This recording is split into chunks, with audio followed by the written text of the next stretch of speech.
Hello everyone, welcome to YouTube channel RPSC bio academy. हम जो chapter discuss कर रहे थे वो था एनिमल टिश्यू। और एनिमल टिश्यू के अंदर हमने एपिथेलियल टिश्यू कंप्लीट कर लिया था और हमने स्टार्ट कर लिया था कनेक्टिव टिश्यू। तो हमने प्रीवियस लेक्चर के अंदर कनेक्टिव टिश्यू को स्टार्ट किया था और हमने कहा था कि हमारी बॉडी के अंदर जो सबसे अबंडेंट अमाउंट में यानी जो सबसे ज्यादा अमाउंट में टिश्यू प्रेजेंट होता है वो कौन सा होता है, कनेक्टिव टिश्यू। यानी दो चीजों को जोड़ने वाला, कनेक्ट करने वाला टिश्यू हमारी बॉडी में सर्वाधिक मात्रा में पाया जाता है, तो मोस्ट अबंडेंट टिश्यू है। उसके बाद कल हमने डिस्कस कर लिए थे इसके कॉम्पोनेंट्स के बारे में हमने देखा था, यानी आज हम उसके कॉम्पोनेंट्स को अच्छे से पढ़ने वाले हैं। तो हम पढ़ते हैं components of connective tissue. Components of connective tissue. तो अगर हम कनेक्टिव टिश्यू के कंपोनेंट्स की बात करें, यानी कनेक्टिव टिश्यू किसका बना होता है, तो कनेक्टिव टिश्यू बना होता है तीन चीजों से मिलकर, यानी तीन चीजें मिलकर क्या बनाती हैं, कनेक्टिव टिश्यू बनाती हैं। सबसे पहले हमारे सामने आएगी मैट्रिक्स, सबसे पहले आएगी मैट्रिक्स, फिर आएंगे हमारे सामने फाइबर्स एंड देन आएंगे सेल्स।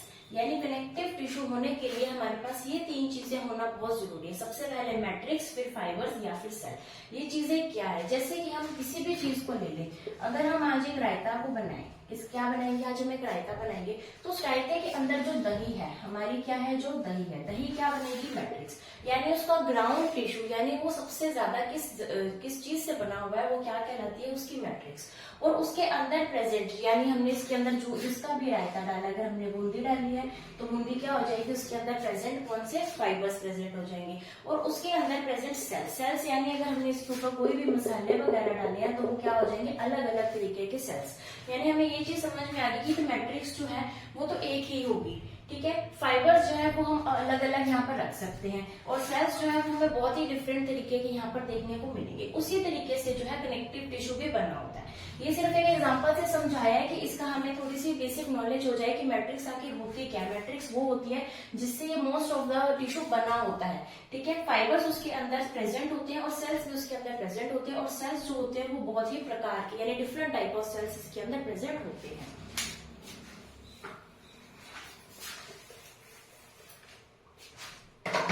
सबसे पहले हम डिस्कस करते हैं मैट्रिक्स के बारे में।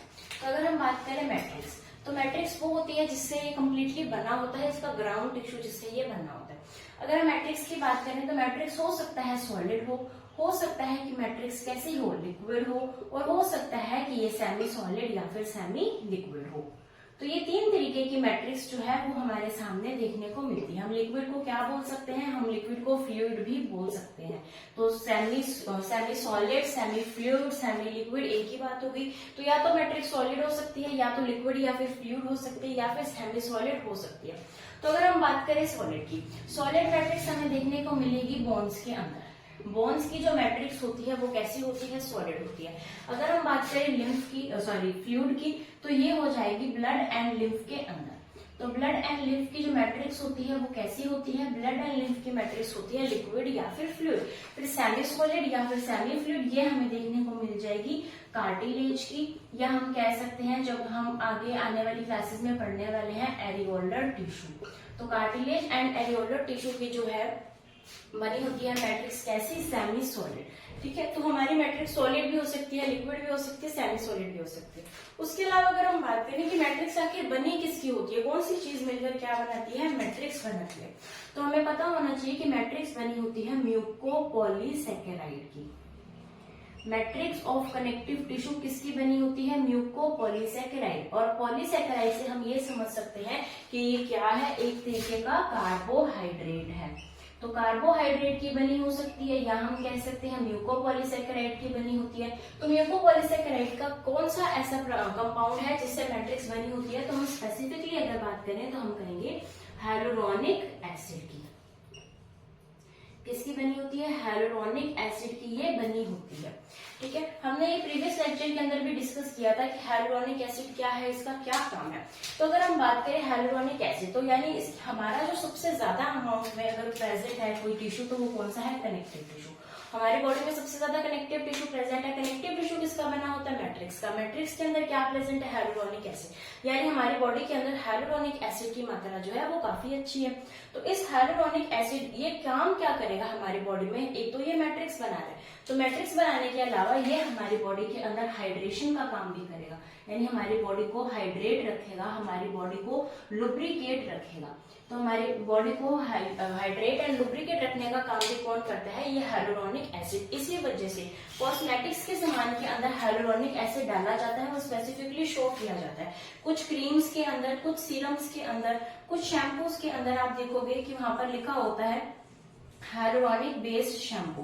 जैसे कि हमारे सामने जो है थोड़े टाइम पहले एक एड भी आती थी लॉरियल की, जो ऐश्वर्या राय लॉरियल की एड करती थी, उसके अंदर भी लिखा होता था लॉरियल का शैम्पू किसके ऊपर बेस्ड है, हाइलुरोनिक एसिड के ऊपर बेस्ड है। तो आखिर ऐसा क्यों जरूरत पड़ी हाइलुरोनिक एसिड को कॉस्मेटिक्स के अंदर डालने की? क्योंकि अगर इनको कॉस्मेटिक्स के अंदर डालेंगे तो हमारी बॉडी के अंदर जो कनेक्टिव टिश्यू सबसे ज्यादा है, जिसकी मैट्रिक्स हाइलुरोनिक एसिड की बनी हुई है, हम इसकी अमाउंट को अच्छा कर रहे हैं। अगर इसकी अमाउंट अच्छा होगा तो हमारी बॉडी कैसी हो जाएगी, हाइड्रेट, हमारी बॉडी कैसी हो जाएगी, लुब्रिकेट, यानी हमारे हेयर्स फॉलिकल जो है वो आखिरकार स्किन में ही तो है। तो अगर वहां पर इसकी अमाउंट ज्यादा होगी तो वो सब कुछ हमारे लिए बहुत अच्छा हो जाएगा, हमारे हेयर की ग्रोथ अच्छी हो जाएगी, उसके अंदर मॉइस्चर लॉक हो जाएगा, क्योंकि ये क्या प्रोवाइड करवा रहे हैं, हाइड्रेशन प्रोवाइड करवा रहे हैं। इसीलिए जो है हाइलुरोनिक एसिड बेस्ड जो है वो कॉस्मेटिक्स जो है वो आजकल मार्केट में आ रही है। ठीक है, तो इन सबके पीछे सिर्फ और सिर्फ एक साइंस ही है। तो अगर हम बात करें मैट्रिक्स की, हमने मैट्रिक्स के बारे में डिस्कस किया। मैट्रिक्स बनी होती है म्यूकोपॉलीसैकेराइड। म्यूकोपॉलीसैकेराइड एक तरीके का कार्बोहाइड्रेट है, बना किसका होता है, हाइलुरोनिक एसिड का। ये हमारी बॉडी को हाइड्रेट करेगा, हमारी बॉडी को लुब्रिकेट करेगा और जॉइंट्स वाले स्थान पर ज्यादा पाया जाता है। उसके अलावा यहाँ पर क्रीम्स है, सीरम्स है और शैम्पू, इन कॉस्मेटिक्स के अंदर हाइलुरोनिक एसिड जो है वो डाला जाता है। उसके बाद हम बात करते हैं फाइबर्स की।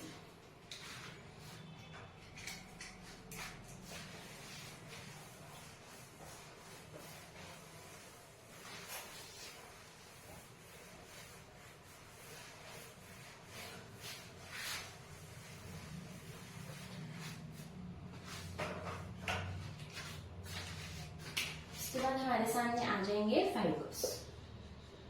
तो हमने प्रीवियस लेक्चर के अंदर भी डिस्कस किया था कि हमारे पास 3 तरीके के फाइबर्स हमारी बॉडी के अंदर प्रेजेंट होते हैं। सबसे पहला फाइबर आएगा यहाँ पर कोलेजन फाइबर। कोलेजन के बाद आएगा इलास्टिन फाइबर और इसके बाद हमारे सामने आएगा रेटिक्यूलेट। तो 3 तरीके के फाइबर्स जो है मेजरली हमारी बॉडी के अंदर प्रेजेंट होते हैं। तो अगर हम बात करें इनके अंदर मेजरली क्या डिफरेंस है, हम पहले वो समझेंगे, जिससे हमें एक एक की जो प्रॉपर्टीज हैं हमें वो भी पता लग जाएगा और इन तीनों के अंदर डिफरेंस भी हमें समझ में आ जाएगा। तो अगर हम बात करें कोलेजन फाइबर की, तो कोलेजन फाइबर जो है ये प्रोटीन का बना होता है, यानी तीनों ही फाइबर्स किसके बने होते हैं, प्रोटीन के बने होते हैं। हमारी मैट्रिक्स किसकी बनी हुई थी, कार्बोहाइड्रेट की बनी हुई थी, तो ये बनी होगी कोलेजन प्रोटीन की। तो कोलेजन प्रोटीन के क्या बने होते हैं, कोलेजन फाइबर्स बने होते हैं। इलास्टिन प्रोटीन का क्या बनेगा, इलास्टिन फाइबर बनेगा। और रेटिक्यूलिन प्रोटीन से क्या बनेगा, रेटिक्यूलेट फाइबर बनेगा। यानी ये सारे के सारे प्रोटीन से बने हुए हैं, प्रोटीन बेस्ड जो है वो फाइबर्स होते हैं। उसके बाद हमें पता है कि ये जो कोलेजन फाइबर होता है ये कौन से कलर का होता है। तो कोलेजन फाइबर्स जो होते हैं ये व्हाइट कलर के हमें दिखाई देते हैं, ये हमें येलो कलर के दिखाई देते हैं। यानी अगर मैं बात करूँ येलो फाइबर्स तो हमारे माइंड में आना चाहिए इलास्टिन। उसके बाद मैं बात करूँ रेटिकुलेट की, तो ये कैसे होते हैं, ये होते हैं कलरलेस। अगर हम बात करें कि किस फॉर्म के अंदर पाए जाते हैं, कोलेजन जो है वो अनब्रांच्ड फॉर्म के अंदर हमें देखने को मिलता है, यानी ये ब्रांच्ड नहीं है, कैसा है, अशाखित है, अनब्रांच्ड फॉर्म में देखने को मिलता है। इलास्टिन कैसा होता है, ब्रांच्ड होता है। और रेटिकुलेट भी कैसा होता है, ब्रांच्ड, यानी ये दोनों ही शाखित होते हैं, लेकिन कोलेजन जो है ये अशाखित होता है, अनब्रांच्ड होता है। उसके बाद हम देखते हैं ये कैसे पाए जाते हैं, ये पाए जाते हैं बंडल्स की फॉर्म में।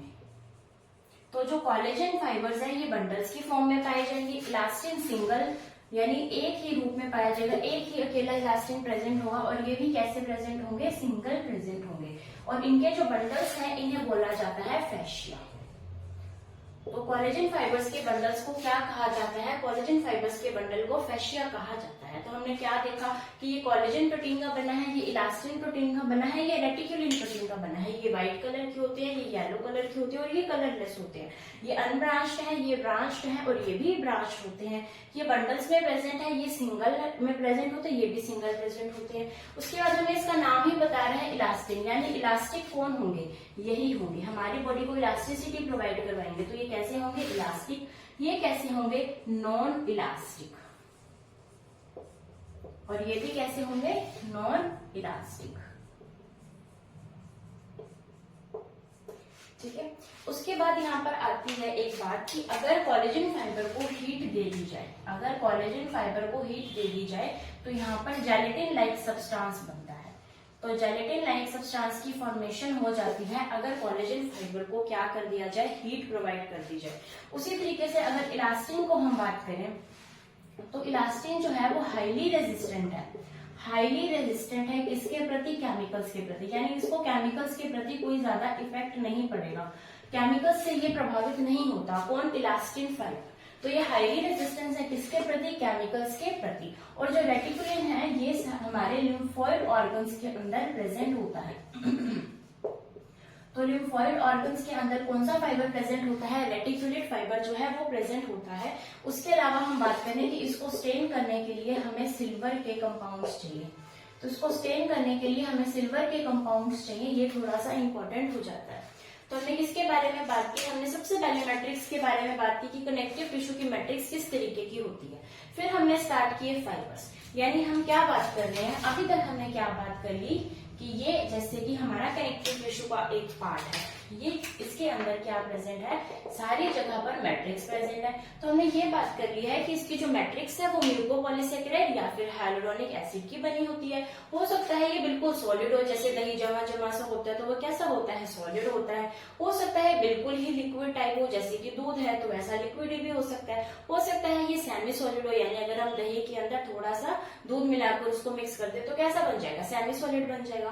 तो ये 3 तरीके से ये हो सकता है। फिर हमने कहा कि इसके अंदर जो है फाइबर्स प्रेजेंट होते हैं, कुछ फाइबर्स तो सिंगल प्रेजेंट होते हैं, कुछ फाइबर्स बंडल के अंदर प्रेजेंट होते हैं, कुछ फाइबर्स व्हाइट कलर के होते हैं, कुछ फाइबर्स येलो कलर के होते हैं, कुछ फाइबर्स ब्रांच होंगे, कुछ फाइबर्स अनब्रांच्ड होंगे, कुछ फाइबर्स जो है वो नॉन इलास्टिक होंगे, कुछ फाइबर्स इलास्टिक होंगे। तो इस तरीके के अलग अलग यहाँ पर फाइबर्स प्रेजेंट है। हमने यहाँ तक कनेक्टिव टिश्यू को कंप्लीट कर लिया। अभी इसके अंदर क्या है कि कुछ तरीके की सेल्स भी प्रेजेंट होती हैं, यानी हमारे जो ये फाइबर्स बने हैं, हमारे ये जो मैट्रिक्स बनी है उसको किसी ने तो बनाया होगा, तो उनको बनाने का काम कौन करेंगे, ये सेल्स ही करेंगे।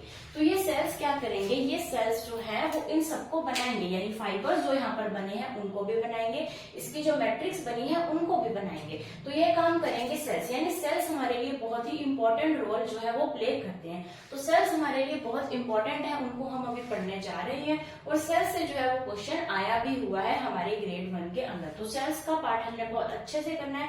बाकी हमने देख लिया कि कोलेजन प्रोटीन है, इलास्टिन प्रोटीन है एंड रेटिकुलेट प्रोटीन है। और इसके अंदर एक फैक्ट वाली बात आती है कि कोलेजन प्रोटीन जो है, कोलेजन जो फाइबर है वो सबसे ज्यादा पाया जाता है। यानी अगर हम कंप्लीट कनेक्टिव टिश्यू की बात करें तो 1/3 पार्ट ऑफ कनेक्टिव टिश्यू कौन बनाता है, अकेला कोलेजन बनाता है। तो कोलेजन कितना बनाता है, 1/3 part of complete connective tissue. तो कंप्लीट कनेक्टिव टिश्यू का 1/3 पार्ट सिर्फ और सिर्फ कोलेजन ही बना रहा है। तो ये सबसे इंपॉर्टेंट बात हो जाती है कि सबसे ज्यादा कनेक्टिव टिश्यू कौन सा प्रेजेंट होता है, कोलेजन प्रेजेंट होता है। अब हम चलते हैं हमारे सेल्स की तरफ जो कि कनेक्टिव टिश्यू को बनाते हैं।